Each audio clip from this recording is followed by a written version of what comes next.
ప్రజలకి మీడియా సోదరులకు అందరూ కూడా అలాగే ఈరోజు రాబోయే అసెంబ్లీ ఎన్నికలు పార్లమెంట్ ఎన్నికల దృష్ట్యా ఈరోజు మన అద్దంకి పట్టణంలో మా ఎస్పీ గారు బాపట్ల ఎస్పీ గారు ఆదేశాల మేరకు అలాగే మా చీరాల డిఎస్పీ గారు ఆదేశాల మేరకు ఈరోజు అద్దంకి పట్టణంలో కేంద్ర బలగాలతో పారామిలిటరీ ఫోర్స్ ద్వారా ప్లస్ అద్దంకి పోలీసు సిబ్బంది అందరం కలిసి రాబోయే ఎన్నికల్లో ఎలాంటి అవాంఛనీయ సంఘటన జరగకుండా ఈరోజు ఈ కేంద్ర బలగాలతో పోలీస్ కవాతు నిర్వహించడం జరిగింది.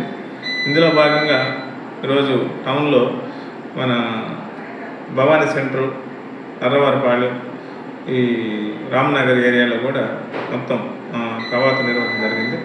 భవిష్యత్తులో విలేజ్ల్లో కూడా ఎక్కడైతే మనకు సమస్యాత్మకమైన గ్రామాలు ఉన్నాయో ఆ ఏరియాలో కూడా ఈ కవాతు నిర్వహించడం జరుగుతుంది.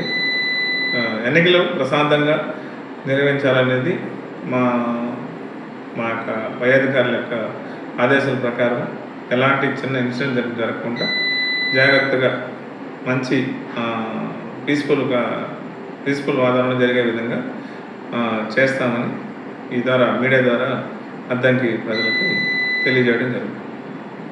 Thank you.